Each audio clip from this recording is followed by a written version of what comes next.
Hello there. Dr. Bill Crawford here, psychologist, speaker, author of 7 books, host of 2 PBS specials. Here again to bring you another tip on how to help you create the life you want. Specifically, how to use my life from the top of the mind philosophy to bring more clarity, confidence, creativity to everything you do. Today I want to help you bring more clarity, confidence, and creativity to the concept of performance reviews. Have you ever been someone who's been doing one of these and you kind of dread it because you know people are going to be upset and you got to bring up things that you know they don't want to hear. And of course, when you bring it up, they don't say thank you for sharing. They often feel hurt or misunderstood or criticized and get defensive. And very few people go, really looking forward to a performance review. Now, I say very few because there are some. There are some people who do a really good job. They're perceived by their supervisor as doing a really good job. So the performance review, frankly, is just an opportunity for us to get there in with them and tell them what a wonderful job they're doing. And, hey, maybe tweak some little thing, but that's not the problem. The problem is when you're seeing someone that you're responsible for, you see some behavior that they're doing or not doing that is negatively impacting their performance. You want them to change that behavior in the future. The problem is you are doing a performance review. You are looking at the past. And what I've found is when people look at the past, perception plays a huge role. You've heard the phrase, perception is reality. Well, that can't be more true than in a performance review because often the person you're talking to will perceive their performance one way, you'll perceive it another, and now it just becomes a debate about who's right. So either they're actively telling you they're wrong, they're fighting back in some ways, or they're just sitting back and taking it but feeling ashamed or criticized or resentful in that flight perspective. And the reason that people find themselves in either in a fight or a flight mode when they are kind of at the other end of that performance review and they're being told how whatever they're doing isn't good enough is that goes to the lower 20% of the brain. For those of you who follow my life from the top of the mind philosophy, we got the brainstem, that's the fight or flight part of the brain. We've got the neocortex, this is where our executive functions, our purposefulness comes from. We've got the limbic system, the middle part of the brain that interprets data and sends it either down to the brainstem or up to the neocortex. Unfortunately, when a person is sitting in a performance review and they're being told they're not enough in some ways, the limbic system interprets that as dangerous, sends it down to the brainstem, and people have a tendency to go into either shame or blame. Both of those are brainstem perspectives. Blame is, I'm looking for somebody else to blame because I don't want to be blamed. That's more fight.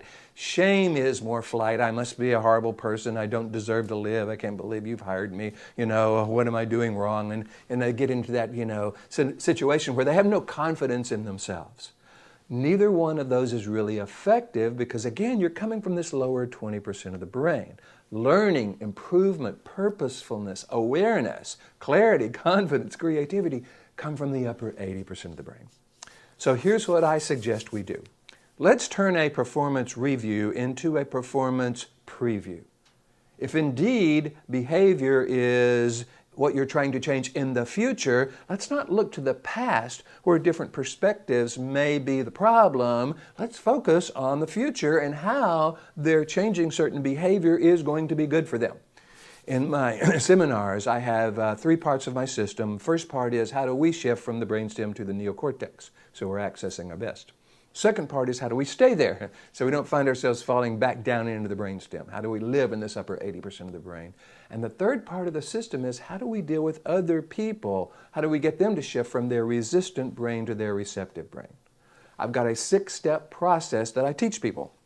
Step number 1, we as the person who is doing the performance review, we've got to be in this upper 80% of the brain. We've got to be purposeful, we can't be upset, we can't be defensive, we can't be angry, we can't be hungry, we can't be tired, because we've got to be able to stay up here even though they may be in the brainstem. Number 2, we're not trying to stop their negative behavior, we're trying to bring out their best. I know for some people that's not a big distinction, but when you're trying to stop someone's negative behavior, they're often hear that as criticism and get defensive. But when you're asking yourself the question, okay, who are these people at their best and how can I bring that out? That's a whole different mindset, both in terms of how you are bringing your communication to the performance review and how they're perceiving it. Number 3, they have a perception about reality. you want to partner with that perception. If they believe they're doing a good job and are really proud of that, you want to partner with the part of them that is proud of doing a good job. So if there is some misunderstanding about how that's being perceived, help them change that perception in the future so they can be now seen as the person that they already see themselves as.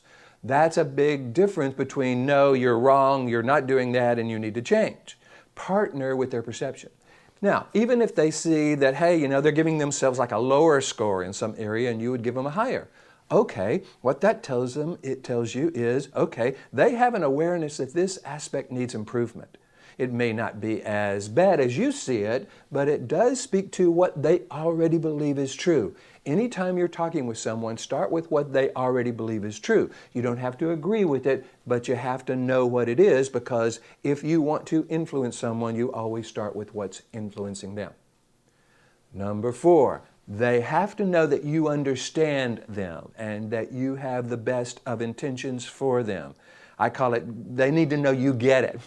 So they need to know that you're there to help them be seen by the organization in this positive way, get a promotion, get a raise, whatever it is they're wanting. They've got to know that you understand what's going on in their life and they see you as an ally, not an adversary. Number 5, and here's where most people mess up. It's called, we have a tendency to focus on the problem in the past. It just becomes a who's right debate.